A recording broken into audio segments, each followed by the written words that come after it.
चलिए पांचवा क्वेश्चन छूट गया था, उसको देखते हैं। पांचवा क्वेश्चन यहाँ पे x+1 है, यहाँ पे पी ऑफ एक्स दिया है x³ + 3x² - 5x प्लस में 8। मान लेते हैं यहाँ पे जी एक्स के बराबर में यहाँ पे, और जी ऑफ एक्स को क्या लेते हैं यहाँ पे 0 के बराबर में। यहाँ से x का मान निकालेंगे, ये प्लस में है, पक्षांतर होगा, माइनस में चला जाएगा ये। ठीक है, अब जहाँ जहाँ x है वहाँ क्या रखेंगे, माइनस में 1/3। ठीक है, देखिए रखिए फिर। ठीक है, उसके बाद ये पावर 3 है तो क्या कर दें यहाँ पे 3 × 3 × 2 और 1 का भी अगर 1 × 1 करेंगे तो 1 ही आएगा, इसलिए एक बार लिख दिए हैं। ठीक है, 3 × 3 × 3 किए हैं यहाँ पे, 3 के पावर 2 है यहाँ पे, तो 9 हो गया। यहाँ पे सम है इसलिए प्लस चिन्ह आ गया। ठीक है, और ये माइनस माइनस प्लस हो गया। ठीक, यहाँ तक कोई दिक्कत नहीं होनी चाहिए। 3 × 9 9 × 27 हो गए यहाँ पे। तो एलसीएम लेंगे यहाँ पे, तो सबसे बड़ा कौन है यहाँ पे हर में, तो यहाँ पे 27 बड़ा है यहाँ पे, तो 27 लिख लेते हैं यहाँ पे। पहला नंबर डालेंगे यहाँ पे -1/27 को गुना करेंगे, एलसीएम कौन है यहाँ पे 27, 27 कट गए तो बच गए कौन -1। ठीक है, दूसरा नंबर डालेंगे यहाँ पे, दूसरा नंबर में कौन है यहाँ पे 3/9 × 27 है ना, 9 × 27 है ना, फिर 3 3 गुना करेंगे तो कितना हो जाएगा यहाँ पे 3 × 9। ठीक, तीसरा नंबर डालेंगे यहाँ पे 5/3 गुना करेंगे 27, एलसीएम कौन है यहाँ पे 27, इसलिए 27 से गुना 3 × 3 और 3 नियम 27, और 9 और 5 गुना करेंगे तो कितना हो यहाँ पे 9 × 5 = 45। ठीक, चौथा नंबर डालेंगे यहाँ पे, कौन है चौथा नंबर में 8/1 है ना, 8/1 गुना यहाँ पे 27। ठीक है, तो 27 8 गुना करेंगे तो कितना आया यहाँ पे 216। ठीक है, अब यहाँ पे 9 में 1 गया, कितना हो गया यहाँ पे, टोटल प्लस वाले को कौन कर लेंगे यहाँ पे 270 है ना, माइनस में 1/27 घटा देंगे यहाँ पे 1 तो कितना बचेगा यहाँ पे, प्लस माइनस घटाएंगे तो 269।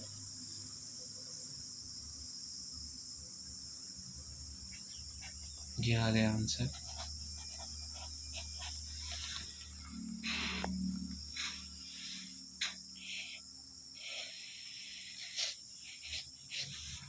ठीक है, चलिए अब देखते हैं यहाँ पे प्रश्न दूसरा। ठीक है, क्या क्या बोल रहे हैं प्रश्न दूसरा में, निम्नलिखित में जांचिए कि क्या G of x P of x का एक गुणनखंड है। ठीक है, यहाँ पे बेसिक देख लीजिए, जांचिए मतलब क्या बोल रहा है यहाँ पे गुणनखंड। आंसर अगर 0 आता है तब गुणनखंड है बोलेंगे, अगर आंसर 0 नहीं आता है तो गुणनखंड नहीं है बोलेंगे। कोई 0 के बदले में 1 आ गया, 1 से कोई संख्या आ रहा है ना, माइनस में चाहे प्लस में, तो क्या बोलेंगे गुणनखंड नहीं है। अगर आंसर 0 आता है तो गुणनखंड है बोलेंगे। ठीक है, चलिए देखते हैं अब। चलिए अब प्रश्न दूसरा देखते हैं यहाँ पे, प्रश्नावली 2 का दूसरा प्रश्न।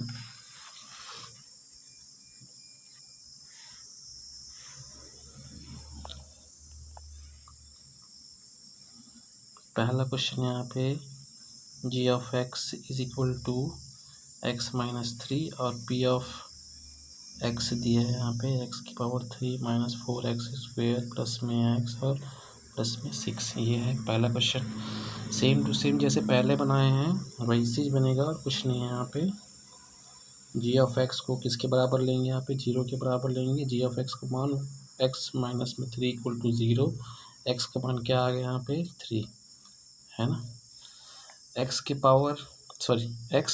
है, माइनस में उधर गया तो क्या हो गया यहाँ पे चिन्ह परिवर्तित हो जाएगा, माइनस है इसलिए क्या हो गया प्लस में है ना, प्लस चिन्ह लिखते नहीं है, लिख दोगे तब भी कोई दिक्कत नहीं रहेगा।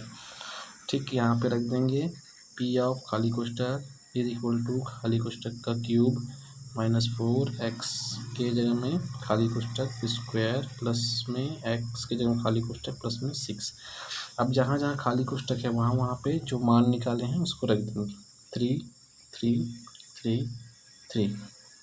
P of 3 is equal to क्या हो गया यहाँ पे 3 की पावर 3 है ना, तो 3 की पावर 3 क्या होते हैं यहाँ पे 3 × 9 9 × 27। ठीक है, और यहाँ पे माइनस में 4 × 3 × 9 है ना, 3 का वर्ग 9 प्लस में 3 प्लस में 6। ठीक है, पी ऑफ माइनस में P of 3 is equal to 27 9 चौक 36 माइनस में प्लस में 3 और प्लस में 6। पी ऑफ माइनस में माइनस में P of 3 is equal to 36 plus में और माइनस में 36। 27 3 30 और 6 36 है ना, प्लस में हो गया और ये माइनस में, तो P of 3 is equal to 0। यह आ गया 0, आंसर 0 आ गया ना। तो बताना यहाँ पे एक गुणनखंड है, यहाँ पे लिखना है अतः G of x P of x का एक गुणनखंड है।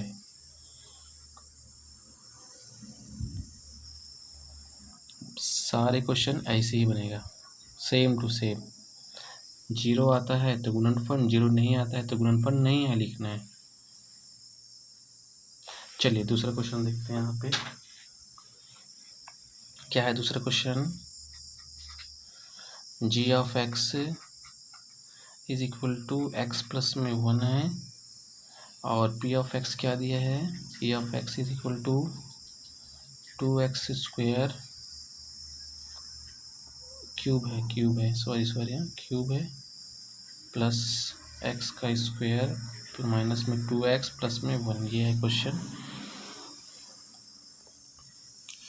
अब यहाँ पे क्या करेंगे? G of x is equal to x plus में 1 इक्वल टू 0। एक्स का मान निकाल देंगे माइनस में 1, है ना, बार बार बताने की ज़रूरत नहीं है। यहाँ पे प्लस पक्षांतर हुआ, माइनस में चला गया, ठीक है। पी ऑफ खाली कोष्टक इज इक्वल टू 2 खाली कोष्टक पावर 3 प्लस में खाली कोष्टक स्क्वायर माइनस 2 खाली कोष्टक प्लस में 1।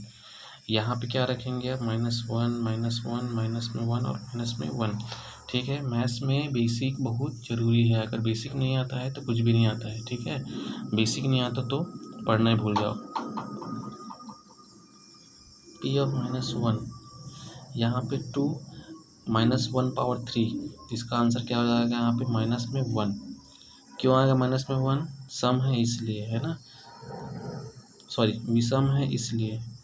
और यहाँ पे प्लस में 1, प्लस में क्यों है? यहाँ पे सम है, यहाँ पे विषम है ना, घात सम है घात विषम है।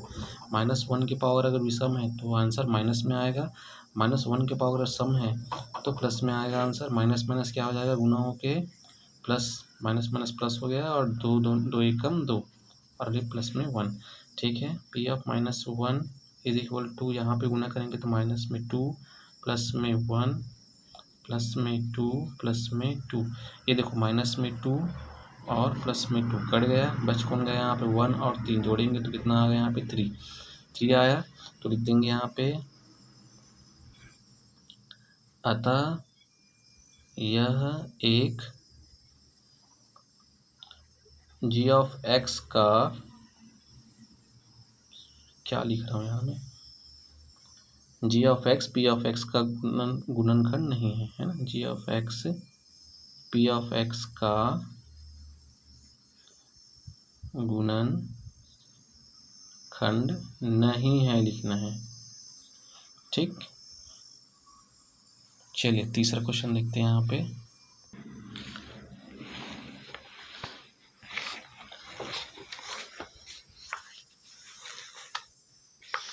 चलिए तीसरा क्वेश्चन देखते हैं।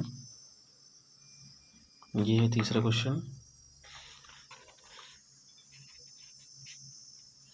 हल में लिखेंगे यहाँ पे G of x is equal to x minus 2 equal to 0।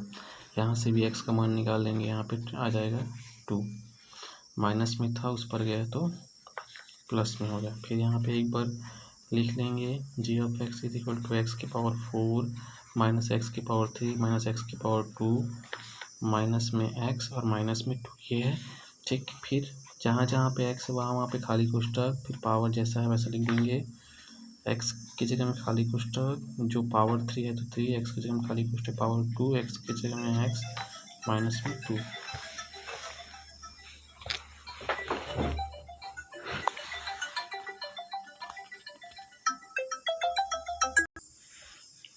यहाँ पे रखेंगे x का मान क्या है 2, जहाँ जहाँ खाली कोष्टक छोड़े वहाँ वहाँ पे 2 रख देंगे, ठीक है। p of 2 is equal to क्या है यहाँ पे 2 की पावर 4, मतलब 2 को कितना बार गुना करना है 4 बार, है ना, माइनस 2 इंटू 2 इंटू 2 3 बार, है ना, माइनस में 2 इंटू 2 इंटू माइनस में 2 और माइनस में 2, ये ठीक है। यहाँ पे गुना करेंगे 2 दूनी 4, 4 दूनी 8 और 8 दूनी 16, ठीक है 16। फिर यहाँ पे माइनस में 2 दूनी 4, 4 दूनी 8, ठीक है। यहाँ पे माइनस में 2 दूनी 4, यहाँ पे माइनस में 2, माइनस में 2, ठीक है 16। और माइनस में सारे माइनस को जोड़ेंगे तो कितना हो जाएगा यहाँ पे माइनस में 16, प्लस में 16, माइनस में 16,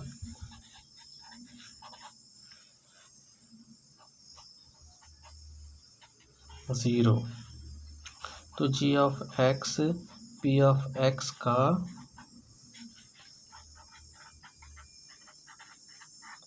गुणनखंड है, ठीक।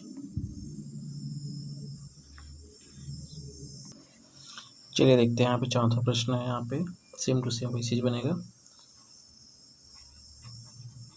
जी ऑफ एक्स से -1 बराबर 0 लेंगे, यहाँ पे हल लिख देंगे, ठीक है। एक्स का मान याद कर लेंगे, यहाँ पे प्लस में 1। फिर पी ऑफ एक्स एक बार फिर से उतार लेंगे, एक्स की पावर 3 प्लस में 5x स्क्वायर माइनस में 5x प्लस में 1, ठीक है। पी ऑफ खाली कोष्टक इज इक्वल टू खाली कोष्टक पावर 3 प्लस में 5 खाली कोष्टक स्क्वायर माइनस में 5 इंटू खाली कोष्टक प्लस में 1। खाली कोष्टक में क्या बनना है यहाँ पे 1 1 1 1, ठीक है। P of 1 is equal to आ गया यहाँ पे 1 पावर 3, 1 कितना भी वर्ग जो भी रहे घात रहे, है ना, 1 ही आएगा, 1 का घात 1 ही आएगा। फिर 5 इंटू 1 माइनस में 5 इंटू 1 प्लस में 1, है ना। पी ऑफ माइनस में 1 sorry P of 1 is equal to 1 plus में 5 प्लस सॉरी माइनस में 5 प्लस में 1, माइनस में 5 प्लस में 5 कट गया 1 और 1 कितना हो गया यहाँ पे 2। तो पी ऑफ 1 2, यहाँ पे 0 नहीं आया है तो क्या लिखेंगे G of x P of x का गुणनखंड नहीं है।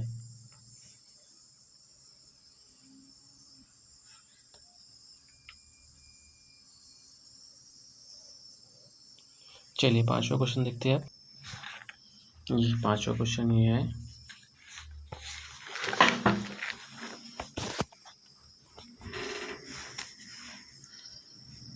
चलिए हल लिखते हैं यहाँ पे। फिर G of x is equal to x plus में 4 इक्वल टू 0, ठीक है। एक्स का मान निकालेंगे तो क्या आ जाएगा यहाँ पे माइनस में 4, ठीक है। P of x is equal to एक बार फिर से लिख लेंगे यहाँ पे 2x माइनस में 1 हो गया। फिर जहाँ जहाँ एक्स है वहाँ वहाँ खाली कोष्टक,